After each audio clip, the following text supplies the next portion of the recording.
Hey guys, Brent Campbell again. As shown in my previous video about road tripping in the M5, my brother lucked into picking up the very last BMW M2 CS last year after having already owned both an OG M2 and an M2 Competition. We sat down on a warm December afternoon so he could offer his point of view on what it's been like. This is a long interview in a world where the number of things vying for our attention is extraordinary. So I can't possibly expect you to watch the whole thing at once. There's a lot to digest here. Yet we shouldn't discount the fact that between my brother and me, we have 31 years of collective M car ownership under our belts, and that we've been dedicated M enthusiasts going back 30 years. My brother David has now owned 6 M cars over 13 plus years, and I've owned my 2 for 18 combined years. I figure we have an unusual, if not unique, perspective to share. That said, I've decided to break the conversation down into topics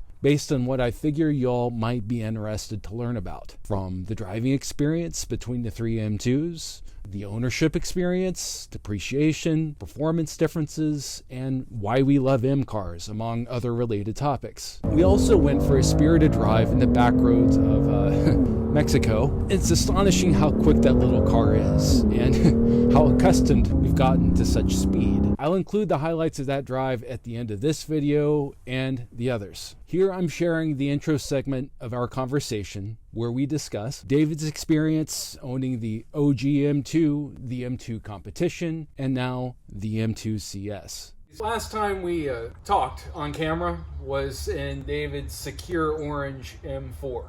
And since then, he's had not 1, not 2, but 3 M2s. So he started with a blue OG M2.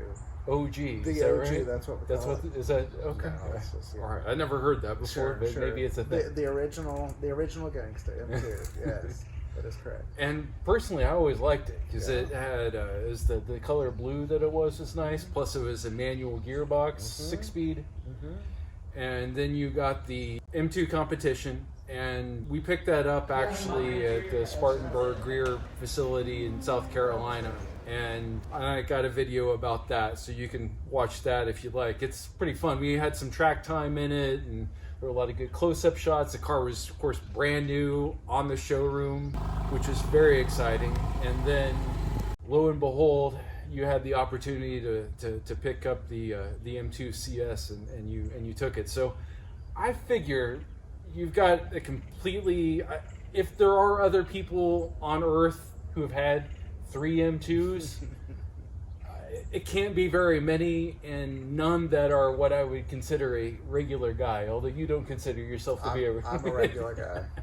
Yeah, so I mean, I think there are probably collectors who have had all 3 or something like that. So I'd love to hear your point of view, and I imagine that the folks watching would be interested in as well. Sure. Question that I would have is I'm curious what you thought about each one and what you thought was better, what you thought was worth the premium. Well, I've been really fortunate to have the opportunity to own 6 M cars now. So I had the E46 M3, then the E60 M5, and then I did get the first model M4 that came out. Right. Each one had its glories. I mean, all of them are great vehicles. Not to mention the Mini Cooper Type S. I did have a Mini Cooper Type S first. Yep. That is correct. And it in some ways has been one of my favorite cars. I really loved that car. I've really been able to enjoy several different iterations of M cars. When the opportunity came around to buy a smaller M car like the M2 promised to be, I was really excited about that because in some ways what I've been trying to get back to is that 325 IS, I drove all those years ago, that real go-kart feel. Right. Yeah. So the smaller chassis, lighter weight, which, in a modern BMW is sort of an oxymoron. But the opportunity to buy that original M2 was really exciting. So I bought it new, which was very difficult to find one because when they came out, they were all the rage. Very, very great press. Everybody said this is one of the best M cars in a long time. And so anyway, I was able to find one in a dealership up north in New Jersey and had it shipped down. And yeah, it was perfect. It was a manual gearbox. It was the blue that I wanted. Beautiful car. It was a great car. And what was also great about the M2 is for an M car, it was reasonably priced. There was not an outrageous premium on it. Do you remember what it was? It was like 58. I was thinking 55 to Yeah, 60. 55, 60, something So like that. what the first E46 M3 cost? Except, Wait, less really if you consider inflation. There you go. So it was a no-brainer for Yeah. me. I got it and I really enjoyed that car. It was very balanced. It was a lot of fun to drive. The only downside to that car were the brakes. It had good brakes, but not great brakes. Same like the E46 M3. Yeah, and so, you could get yourself into a lot of trouble real fast because it'd go, but then it wouldn't stop sometimes when you needed it to. Yeah. And so there was a lot of brake fade and things like that. So that was really the only complaint I would have about that car. It was great. It had the N55 engine, and a lot of people were like, it's a great engine, but why didn't they put the S55 in it? But they corrected that with the M2 Competition. So I owned the original M2. It was just a little over a year, I think. And again, I loved it. I mean, nothing at all wrong with that car. I always thought that I'd get a little bit more time with it, but I want to say you let me take it for a while, by myself. I think I did. And I was giggling the entire time. Yeah, it's a good giggle car. It was just happy and light on its feet and everything that BMW is supposed to be. Yeah, it no was a longer great is. car. Yeah, Yeah. It was a really good car. Yeah. But then the M2 Competition came out, and all the press was great on it, that they were basically going to take some things that could have been improved with the original. So it was going to get beefier brakes, it was going to get the S55 engine. I know it's a laughable thing, but the M side view mirrors, on the original M2, they didn't put M mirrors on. And a lot of people, I didn't really care that much, but a lot of people were like, why didn't they make it a proper M car? It was a proper M car, but lacking a few of those things. So anyway, the M2 Competition was perfect. Great brakes, a fantastic engine, wonderful. I like that. That one had the DCT, which I love a manual, don't get me wrong, but this was the only M2 Competition that I could get. It had already been ordered by a dealership. I had to get the DCT. The DCT is a great transmission. It's very fast. It's a lot of fun to drive. It doesn't have quite the same driving experience, of course, as rolling gears on a manual, but it was just fine. So it had the DCT, great suspension, like I said, great brakes. The engine's great.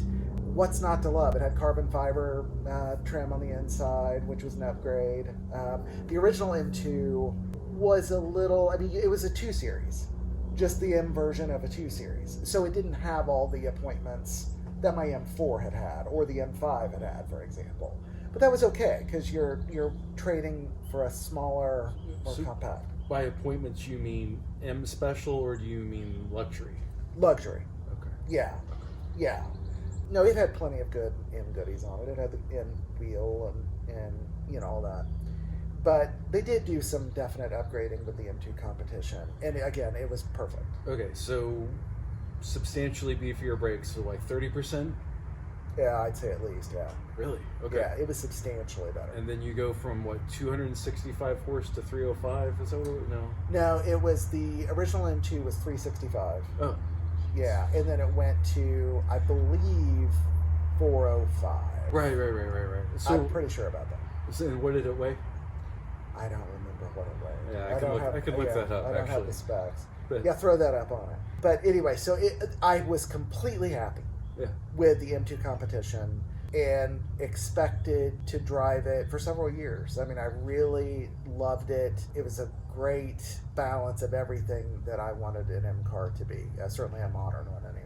And then I got, I had never even expected to have an opportunity for an M2 CS because there are only 500 of them in the States. I think they're just over 2,000 worldwide. So they only made it for one model year, 2020. One model year, 2020, and that was it. And so I didn't think that because I'm not a huge high dollar BMW spender. I mean, I buy BMWs, but like there are people that buy BMWs. Is that right? Yeah, and so I didn't know that I would be on the list, so to speak, you know, even invited to have one.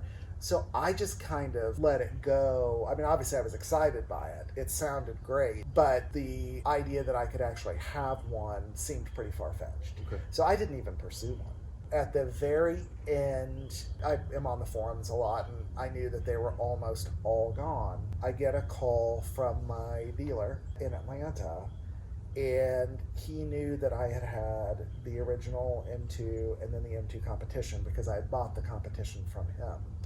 And he said, David, it's got to be a pretty rare opportunity to have all three. Now, I don't know how true that is. There may be lots of people out there that have had all three, but I had no idea that they would get one.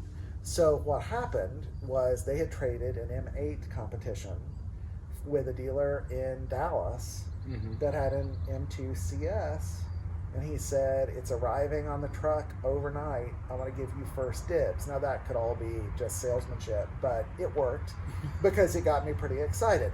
That said, I said, there's no way I'm going to pay the premium because it's like about a $20,000 premium over the competition. Okay, so $58,000 give or take for the M2, $65,000 for the M2 Competition. Yeah, that's the M2 Competition, and then $20,000 on top of that, so $85,000 give or roughly. Yeah.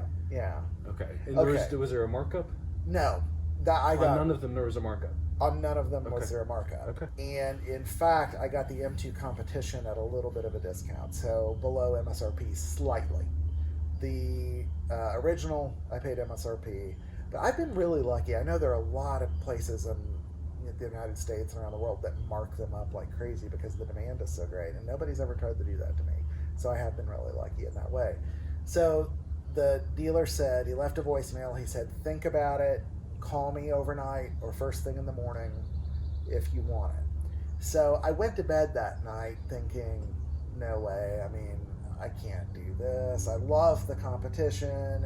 Do I really want to spend that extra money? But then as the night grew, I woke up the next morning and mentioned to my wife, thinking she would say no way, and that would put the end to it, and I wouldn't have to worry about it anymore. Yeah. And she said, no, wait, what is it again? And so I was explaining, and she said, you got to get that. Like, that's so rare, and you love these things, and so I got to give her a lot of credit. So I immediately got on the phone, called the dealer, and he said, okay, it's in the showroom. We'll hold it for you, but you got to get here when we open because this will be a hot item. So I quickly went on Auto Trader to see if there were any more available, and that was the last new one available in the United States. And your first M2 was the last manual available, right? That was correct. Okay. That is correct. So at least for that year, yeah. So I lucked out that dealership got it, and that the sales agent decided to call me and offer it to me, and then I was there, and there were people circling it. I know they had other people that wanted it, but I put my money down first, and I was able to get it. All right, that's it for now. I hope you enjoyed it. The total conversation ran about 45 minutes, so I've broken it up into 4 parts to make it easier to digest. In the next segment, we talk about, among other related topics, how David's 3 M2s have been different, mostly in terms of braking and handling. Until then, please do stay tuned.